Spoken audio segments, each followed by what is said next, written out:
इंद्रियों को दिव्य करना है, वहां हम इनको और मलिन कर रहे हैं। जनेन्द्रिय का वेग न सहने के कारण हम परस्पर शरीरों के आकर्षण में, भोग वासना में लिप्त हो गए। मन और जनेन्द्रिय संपूर्ण रूप से काम वासना से युक्त होने के कारण मलिन हो गए। ये देह पिंड, चाहे पुरुष शरीर हो चाहे स्त्री शरीर हो, कोई खास बात नहीं इसमें खास बात है भगवान की प्राप्ति कर लेना। खास बात है तुम्हारा चिंतन दिव्य हो जाना। खास बात है इस शरीर से सबकी सेवा बन जाए। माता पिता, भाई बंधु, परिवार, समाज, राष्ट्र, धर्म, भगवान, सबकी सेवा बन जाए तो ये शरीर सार्थक हुआ।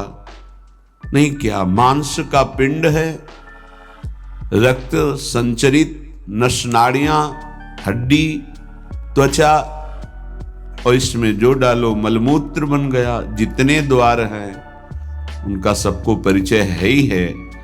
कौन से सुख के लिए परस्पर शरीर में आकर्षण होता है?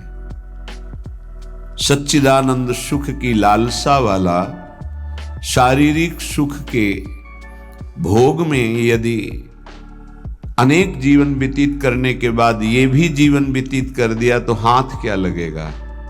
इतना जीवन व्यतीत कर दिया, क्या हाथ लगा? बहुत विवेक विचार की जरूरत है। धर्मयुक्त काम भगवान ने अपना स्वरूप बताया है सृष्टि संचालन के लिए। यदि विवाह पाणिग्रहण संस्कार करके संतानोत्पत्ति के लिए विधान किया गया है तो वो धर्मयुक्त काम है। व्यभिचार वहां भी नहीं, धर्मयुक्त काम। अन्यथा धर्म विरुद्ध यदि काम का सेवन किया जाए तो घोर पापाचरण बनने लगता है और मलिनता पे मलिनता होती चली जाती है। स्त्री रूपा मेध्य पिंडे मुह रमृत धिया। हमारी बुद्धि इतनी मलिन हो गई है कि मलमूत्र के द्वार को अमृत पान का स्वरूप समझते हैं। कितनी निकृष्ट बुद्धि है। इन शरीरों पे है क्या? ऊपर के द्वार देखो, आंख से कीचड़ निकले, नाक से कितनी खखार के थूको, वमन करके देखो। नीचे के द्वार तो दुर्गंध युक्त मलमूत्र के ही है। किन भोगों में तुम अमृत पान करना चाहते हो? स्त्री रूपा मेध्य पिंडे मुह रमृत धिया नित्य लोलुभ्यमानम। नित्य तुम लुभायमान हो रहे हो कि अगर ये शरीर भोगने को मिल जाए, ये शरीर मिल जाए तो हमारा जीवन धन्य हो जाए। नित्य लोलुभ्यमानम है क्या? थोड़ा विवेक से विचार करके देखो। धर्मयुक्त संतानोत्पत्ति के लिए भगवान ने आदेश किया है। मनमुखी चाल चल करके मनोरंजन करने के लिए ये नहीं बना हुआ है। फंसते चले जाओगे, अमृत की लालसा से मृत होते चले जाओगे। तुम्हारे विचार मृत, तुम्हारे आचरण मृत, तुम्हारा शरीर मृत, तुम्हारी चेष्टा मृत, क्योंकि मृत लोक में हो। इसका नाम मृत्यु लोक है और खोज रहे हो अमृत। चक्षुर्न क्षुद्र जीवैरपि विहितो। ये नेत्र मिथ्या रूप में लुभायमान हो रहे हैं। चमड़ी ऊपर से गोरी पीली जैसी भी, उसी में हम आसक्त हो रहे हैं। इतने आसक्त हो रहे हैं। परसों एक नवयुवक भाई प्रश्न एकांतिक में कह रहे, जिया नहीं जा रहा, हमको हमारी मित्र ने धोखा दे दिया और हालत भी ऐसी थी कि करुणा लग रही थी कि कृपा करें प्रभु और इनकी बुद्धि को इस दलदल से निकालें। वो जीवन से हारा हुआ व्यक्ति बैठा हुआ है केवल एक बात में कि उसको उसके किसी मित्र ने, मतलब स्त्री शरीर ने उसको धोखा दे के दूसरे से ब्याह कर लिया। धोखा देके। मतलब मन की गति है, इसमें धोखा और सही का क्षेत्र नहीं है। ये तो विचरण करता रहता है, आज ये आज ये आज ये। इसका कोई बिरला इसकी इस गति को रोक दे, वही साधना परायण साधक कहा जाता है। पर ऐसा नहीं होता है। जहां तुमसे बढ़कर कोई मिला तो वहां दृष्टि उसकी जम जाएगी, तुम्हें छोड़ देगा। संसार का खेल यही है। तुम्हारा प्यार अगर सही ठिकाने पे पहुंच जाए तो सार्थक हो जाए। वो प्यार मूर्ति प्रेम के खिलौना दो खेलत हैं प्रेम खेल, प्रियालाल, इनसे प्रेम हो जाए तो निहाल हो जाओगे। पर इनसे प्रेम करने के लिए कठिनता है। पहले सर्वत्र से राग हटावे तो इनसे प्रेम होता है, अन्यथा नहीं। सर्वत्र की ममता बटोर कर इनके चरणों में तब प्रेम होता है। बोले नेत्र दूषित हो गए बस यही देखते हुए। यही दुर्दशा है जीव की। सामने भगवान है चराचर जगत के हृदय में, उनको कोई नहीं देखना चाहता, और बाहरी केवल चमड़े को देख करके हम आकर्षित हो रहे हैं। ये चमड़ी ज्यादा दिन नहीं टिकेगी, जिसकी तुम देख रहे हो उसकी और तुम्हारी भी, ये नष्ट होने वाली है। इन्हीं को शासन में साधक रखता है। नेत्रेंद्री हम जहां चाहें वहीं जाएगी, अन्यथा नहीं जाएगी। अभ्यास कीजिए नाम जप के द्वारा। ऐसे थोड़ी कि बात कर रहे हो किसी संत से भगवत चर्चा और तुम्हारी दृष्टि जा रही बार बार, और इतनी हिम्मत तुम्हारी कि भगवत भाव के वातावरण में तुम्हारी अशुद्ध वृत्ति उधर देखने की कोशिश कर रही। क्या देख रहे हो? चुप हो, एकदम शांत। चक्षुर्न क्षुद्र जीवैरपि विहित मृषा मानना अत्यंत मग्नाहा। ये क्षुद्र जीव समझ नहीं पा रहे कि नेत्र किसके लिए मिले हैं। ये नेत्र मिले भगवत साक्षात्कार के लिए। ये विचार करो 5 मिनट आंख बंद करके, अगर ऐसे ही तुम्हारी आंखें छीन ली जाएं तो सोचो कैसा तुम्हारा जीवन होगा। जिन आंखों से तुम गंदी बातें कर रहे हो, गंदी बातें देख रहे हो, यही आंखें भगवान छीन लेते तुम्हारी, तो क्या तुम्हारा जीवन होता। आज तुम्हें भगवान ने आंख दी है, तुम इससे धर्म का दर्शन करो, सब में भगवत दर्शन करो, श्री विग्रह के दर्शन करो, संत दर्शन करो, नेत्र पावन करो। नेत्रों को दूषित कर लिया हमारी वाक इंद्री। जब हम इससे चिदानंद नाम जप करते हैं, चिदानंद लीला का गायन करते हैं, तो वाणी भी चिदानंद हो जाती है। श्रवणेन्द्रिय, जब इससे हम नाम कीर्तन सुनते हैं, नाम जब सुनते हैं, भगवत लीला सुनते हैं, तो श्रवणेन्द्रिय चिदानंद हो जाती है। ऐसे समस्त इंद्रियां जब केवल आराध्य देव के प्रति समर्पित होकर क्रियान्वित होती हैं, तो उनमें ये सामर्थ्य आ जाती है कि उपासक की श्रवणेन्द्रिय निकुंज में प्रिया प्रीतम क्या बात कर रहे हैं ये सुनाई देने लगता है। निकुंज में प्रिया प्रीतम कैसी शोभा से विराजमान है ये दिखाई देने लगता है। आज कौन से सौरभ का लेप किया गया ये घ्राणेन्द्रिय से पता चलने लगता है। प्रिया प्रीतम की दिव्य लीला का इंद्रियां अनुभव करने लगती हैं, जो कि इंद्रिय मन से बिल्कुल अगोचर है। इन इंद्रियों को थोड़ी भी स्वतंत्रता दे देगा तो इनका स्वभाव है प्रकृति स्थान कर्षति। ये प्रकृति के वस्तु व्यक्ति स्थान के आकर्षण में फंस जाएंगे। फिर ये महासुख जिसकी हमारे हृदय में लालसा है, वो प्रकृति से पूर्ण होने वाली नहीं, वो परमात्मा से होने वाली है। जब हमारी इंद्रियां प्रकृति की तरफ जाती है तो मलिन हो जाती है, और मिथ्या देह सम्मान को तुमने सुख मान लिया। 4 लोग नमस्कार किए तो तुम अपने को श्रेष्ठ समझ लिए। किंचन मात्र भी कोई श्रेष्ठ नहीं है। ये पंचभूत शरीर सबके उसी सामग्री से बने हुए हैं।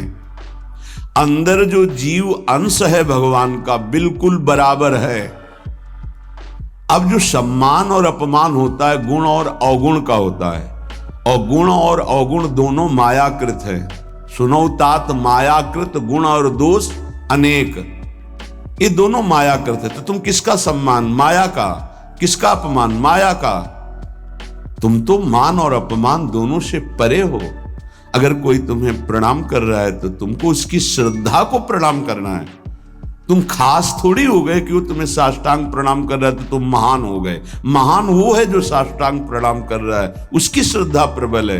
नहीं, क्यों? कोई अंतर नहीं। जो इस देह में पंचभूत वही उस देह में पंचभूत, जो इसमें परमात्मा का अंश वो उसमें परमात्मा का अंश, उसकी श्रद्धा बड़ी है इसलिए वो आपकी तरफ प्रणाम कर रहा है। बोले बहुत बुरा हो गया। मिथ्या मृषा मानना अत्यंत मगनाह, मैं झूठ मूठ अपने को बड़ा मानकर सम्मान प्राप्त करने की लालसा, सम्मान स्वीकार कर लिया तो हृदय अपवित्र हो गया। बड़ा मन है, फंसाता रहता है, वो मकड़ी की जाल की तरह, फंसने वाला नहीं जानता है। संत सदगुरुदेव शास्त्र इनकी सूत्रों को जब स्वीकार करे तो पता चलता है मैं फंस रहा हूं या मुक्त हो रहा हूं। श्रीपाद कह रहे हैं कि देखो, जनेन्द्री ने फंसा दिया काम भोग में, नेत्रेंद्री ने फंसा दिया रूप में। सच्ची अगर सावधान न रहे तो ऐसे ऐसे फंसाव हैं कि जीवन ही नष्ट हो जाता है, पूरा जीवन। अब उसको लाख समझा रहे थे, कुछ समझ में नहीं आ रहा था। बस वो ये समझ रहा था कोई आशीर्वाद मिल जाए, जादू टोना मिल जाए कि वो जो हमारी मित्र है वो वापस हमको मिल जाए वापस। बस उसको इतना ही लक्ष्य था। और हम ज्ञान विज्ञान वर्णन कर रहे थे, सुन बैठा था केवल, क्योंकि समझ में आता है ना आप हमारी बात पकड़ रहे हो कि नहीं पकड़ रहे। नेत्रेंद्री ने रूपों में फंसा दिया, हृदय मलिन हो गया सम्मान प्राप्त करने की लालसा से। और कह रहे जिभ्या मिष्टान्न निष्ठा विरमति न मनाग वित्त सग्रंथ अनुचितम। जबान आ गई भोजन के स्वाद में, ये मिष्ठान्न है, ये चटपटा है, ये बड़ा स्वादिष्ट है। जिभ्या रसेंद्री यदि भोजन के स्वाद में मगन है तो राधा नाम सुधा रसम का स्वाद नहीं ले पाएगी। उचित आहार जो भगवत प्रसाद रूप है उसको डाल लेते हैं, उसके प्रति हम आसक्त नहीं होते, स्वाद दृष्टि नहीं रखते। पूर्व के संत भगवान के दर्शन होते थे, खप्पर रखते थे नारियल का, नारायण नारायण, दाल खीर रोटी जो भी मिला खप्पर में डाला मिलाया। स्वाद से मतलब नहीं, प्राण पोषण से मतलब है। और यहाँ धनिया की चटनी अलग, टमाटर की चटनी अलग, भरौआ मिर्च अलग, ये अलग ये अलग, तो फिर राधा नाम सुधा रसम भूल जाओ।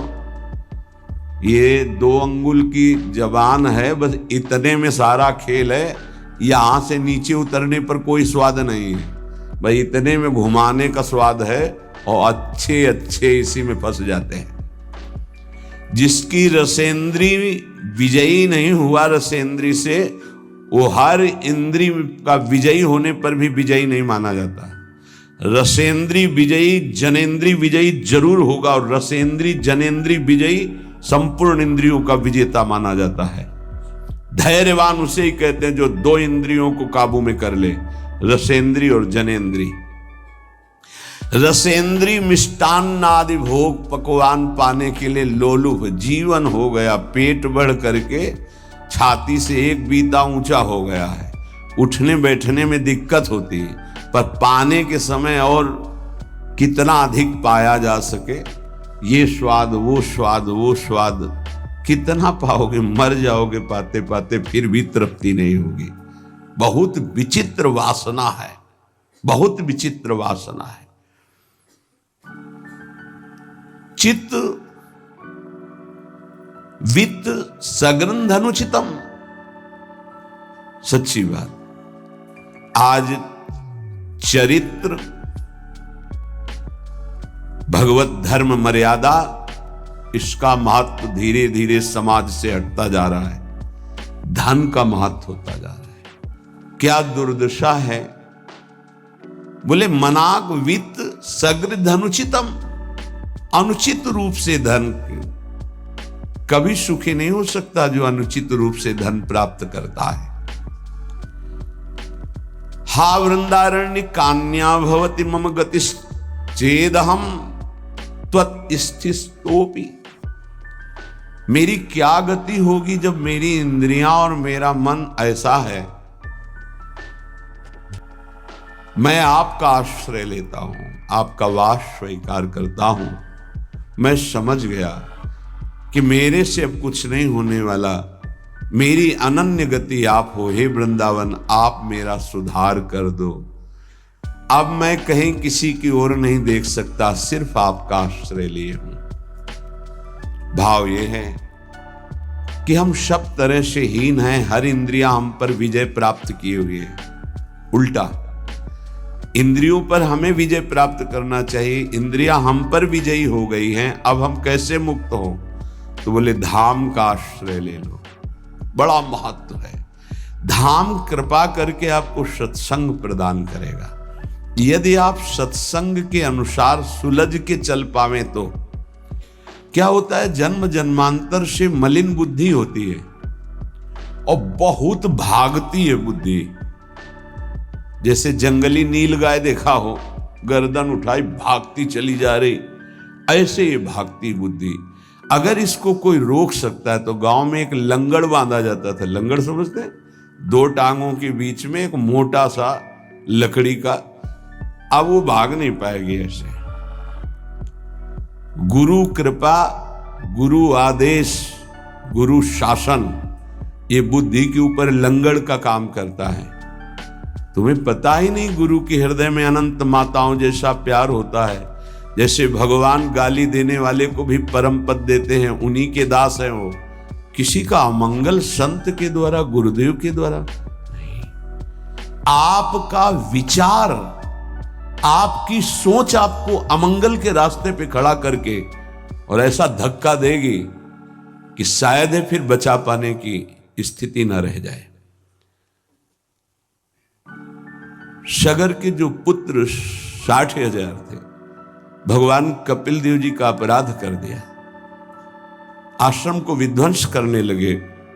घोड़ा वहीं बंधा हुआ था, किसी ने बांध दिया था, उनको पता भी नहीं था। उनको लगा कि इन्होंने ही ऐसा किया होगा, हमारा विश्व विजेता घोड़ा इन्होंने पकड़ लिया। बड़ा उपद्रव किया। कपिल भगवान ने कोई शाप नहीं दिया, उनकी तपोशक्ति ने उनको नष्ट कर दिया, भस्म कर दिया। जिनके उद्धार के लिए उन्हीं के वंशजों में क्रमशः आराधनाएं हुई, फिर पर सिद्ध कर पाए भगीरथ जी और भगवती गंगा को लाए और अपने पुरखों का उद्धार किया। जो थोड़ा भी अपनी बुद्धि को तुम भगवत मार्ग से विमुख करोगे, वो आपको फंसाने के सिवा और कोई मार्ग नहीं बता सकती।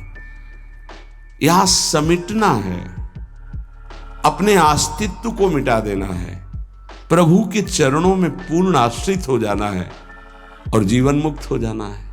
ये रास्ता है। यदि हम भगवत मार्ग के पथिक हो करके थोड़ा भी अपने मन के अनुसार चलेंगे तो मार्ग बदल जाएगा।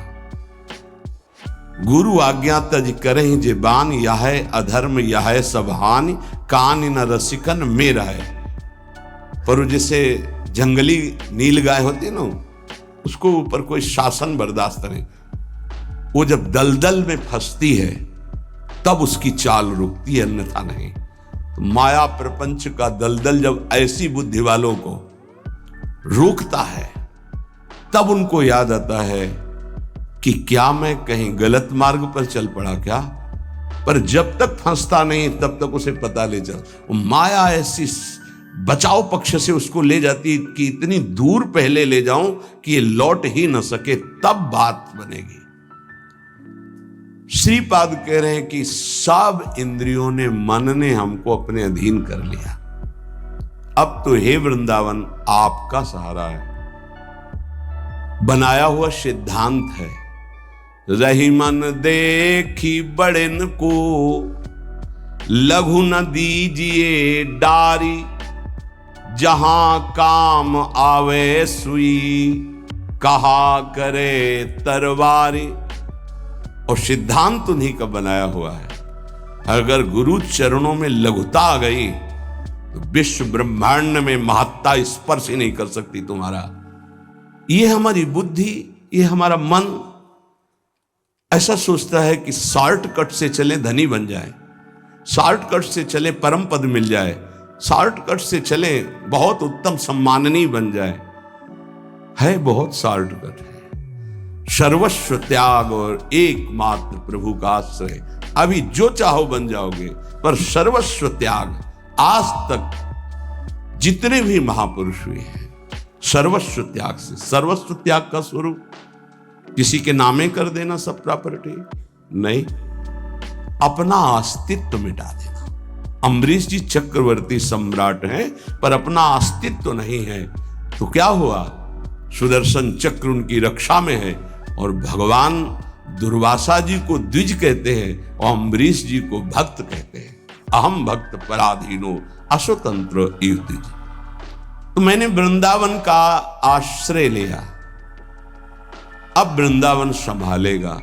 तो वृंदावन किस रूप में संभालता है? संत रसिक सदगुरुदेव के रूप में संभालता है। यदि हम ना उनकी आज्ञा का पालन करें, अवहेलना करें, तो बड़े कृपालु हृदय के होते हैं जो संत हैं। संत सरल चित जगत हित, जानि स्वभाव स्नेह। तुम क्या जान पाओगे कि हृदय में तुम्हारे ही प्रति कितना दुलार है। सांप को चाहे जितनी प्रार्थना करो, आरती उतारो, दंडवत प्रणाम कर लो, कह दो सीधे चलो, तो कभी नहीं चलेगा वो। उसकी चाल ही टेढ़ी होती सांप की तरह। ऐसे जो कुटिल बुद्धि के होते हैं, हाथ जोड़ो, पैर छुओ, दुलार करो, गले लगाओ, जीवन दे दो, लेकिन वो सांप की तरह ही कुटिल बुद्धि से चलेंगे। उनका जो विषैला स्वभाव है वो उनकी आध्यात्मिक शक्ति का नाश करता है। उनको लगता है मैं बहुत बड़ा अध्यात्म कर रहा हूं। अध्यात्म कहां से होता है? गुरु आज्ञा से होता है। अध्यात्म कहां से होता है? गुरु मंत्र के निरंतर सुमिरन से होता है। अध्यात्म जिसके अंदर है तो त्रिभुवन का संपूर्ण वैभव उसको मृत तुल्य लगता है। मृत तुल्य, न पारमेष्ठ्यम न महेंद्र दिष्ण्यम। आपको लगेगा भरण पोषण कैसे होगा? तो भगवान, उनके वचन यही भक्त का आश्रय होते हैं। भगवान ने कहा अनन्यश्चिंत्यन्तो माम, तुम्हारी एक ही जिम्मेवारी है, तुम केवल मेरा अनन्य चिंतन करो। और जो अनन्य चिंतन करता है, ये जनाः पर्युपासते, जो ऐसी उपासना करता है अनन्य चिंतन से, तो योगक्षेमम वहाम्यहम्, मैं उसके योगक्षेम का वहन करता हूं। अप्राप्ति की प्राप्ति और प्राप्ति की रक्षा ये मैं करता हूं। शुद्ध परमार्थ को जान लो, जीवन मुक्त हो जाओ, फंसने में देर नहीं लगती।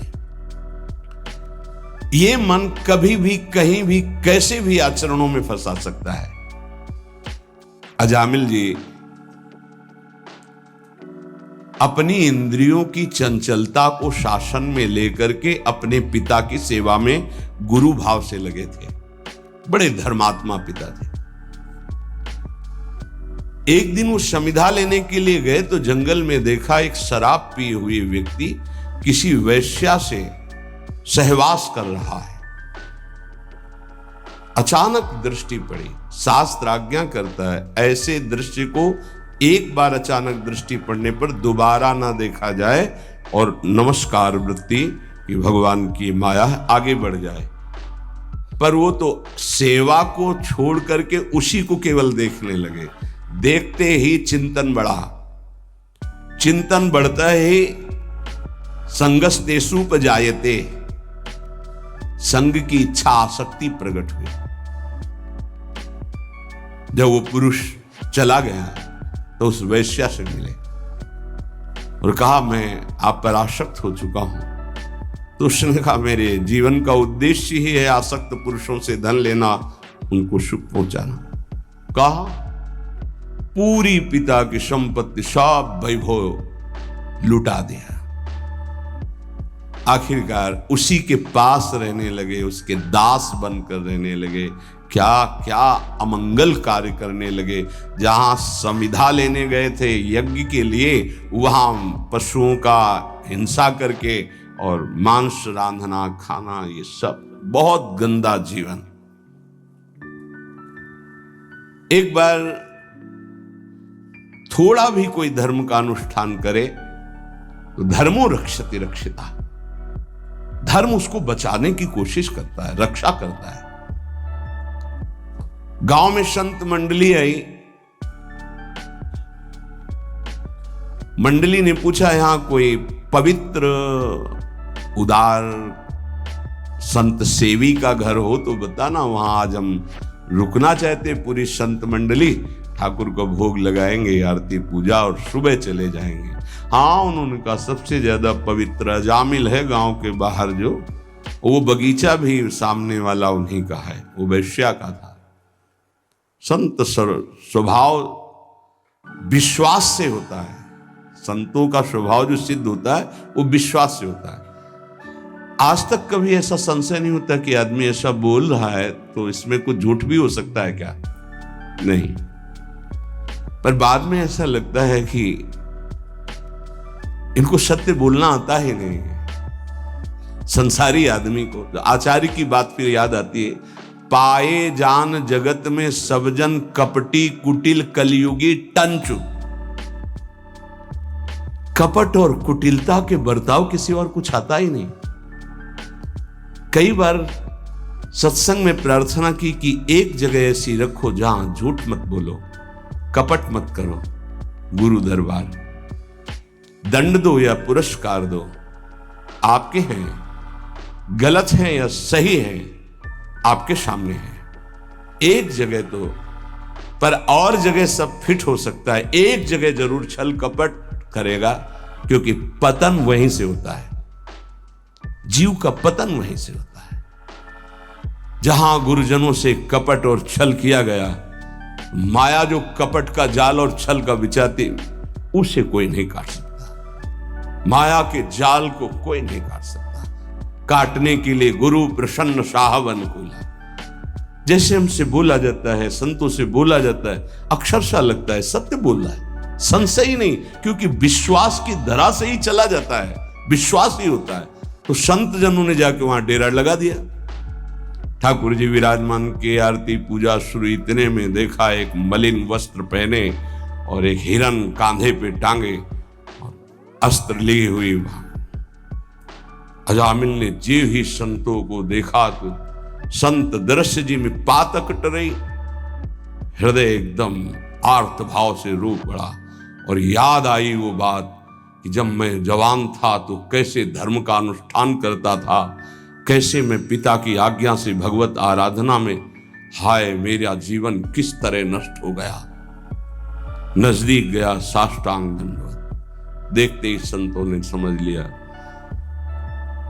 उन्होंने कहा भाई ये बगीचा आपका है? बोल भी नहीं पा रहे थे, बस इशारा किया। हाँ बोले, बताया गया था कि गांव के बाहर एक ब्राह्मण है, बड़े पवित्र हैं, तो आपका ही नाम अजामिल है। बोले प्रभु ये तो आपके साथ उपहास किया गया है, मैं पवित्र नहीं, बहुत नीच पापी हूं। ऐसा धर्म का त्याग करके पापाचरण में वैश्या के मल जैसे अन्न से उदर पोषण करता हूं, ये देख रहे हो आप हिंसा, मेरे जैसा पातकी भ्रष्ट कोई नहीं होगा, ये तो आपके साथ उपहास किया गया। उनका भाई अब रात्रि में तो ठाकुर जी नहीं हटाएंगे, यही विराजमान करेंगे, पर आपका कुछ पाएंगे भी नहीं। तो चरणों में लौट गया, महाराज क्या अब भी मेरा उद्धार हो सकता है? हाँ, आखिरी श्वास तक जीव को भगवत प्राप्ति का अवसर दिया जाता है। एक उपाय है, मैं देख रहा हूं तुम्हारे द्वारा वैश्या से कभी पुत्र होगा, तुम उसका नाम नारायण रख देना, बस। अब आप यहां से जाएं, हमारी ठाकुर सेवा है, हम सब संत अपने एक नाम कीर्तन पाठ और ध्यान आदि, आप जाएं, आपका मंगल होगा। समय आने पर बालक हुआ, वो उससे अत्यंत आसक्ति हो गई।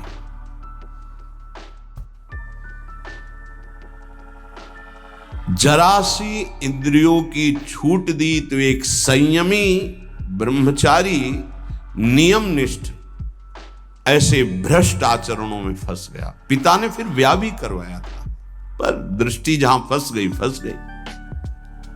कुसंग हुआ तो जीवन बर्बाद हो गया, और सत्संग हुआ तो देखो कैसे परम पद मिलता है।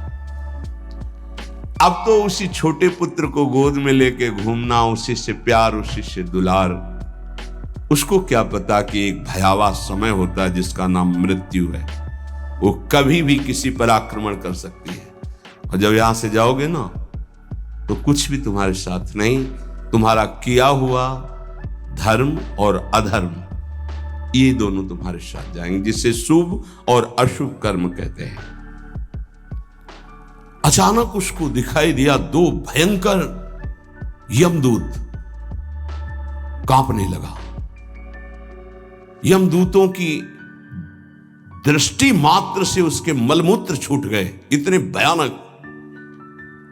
और उसकी आसक्ति अपने पुत्र पे थी, तो ऐसा लगा कि मैं आखिरी में एक बार अपने पुत्र को बुला के देख लूं। बुलाया, नारायण, बस मंगल हो गया। देखो, संत संग अपवर्ग कर, कामी भव कर पंथ। संत का संग सीधे मोक्ष प्रदान करने वाला होता है। नारायण, एक बार जी ही पुकारा, नारायण, ऋणा पे जवान पहुंची कि दो दिव्य पार्षद भगवान के चतुर्भुज नारायण स्वरूप श्यामल कांति है, यमराज के दूतों को डांटा और फांसी काट दी। अब तुम इस जीव को स्पर्श भी करने का अधिकार खो चुके हो। बड़ा सुंदर प्रसंग है। अगर इसे बार बार हम सुने और इसे हृदय में बैठा लें तो जीवन मुक्त होने के लिए पर्याप्त साधन है। नाम महामंगल मूद में अजामिल जी की चेतना लुप्त होने वाली थी, फांसी पड़ चुकी थी यमदूतों की। यद्यपि उसने भगवान को नहीं पुकारा, अपने बालक के स्नेह वशात उसको पुकारा नारायण, पर संतों ने नाम रखवाया था।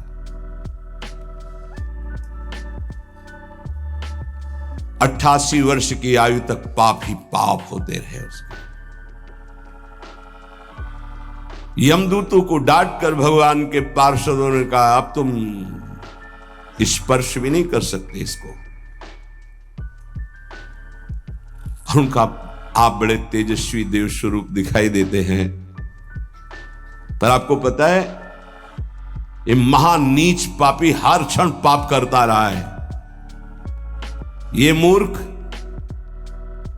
अपने पुत्र के बहाने नारायण बुलाया है, ये महापापी है। भगवान के पार्षदों ने कहा, हम देखते हैं कि तुमको कोई ज्ञान नहीं है। जिस समय पुत्र के बहाने नारायण बुलाया, उसी समय निष्पाप हो गया।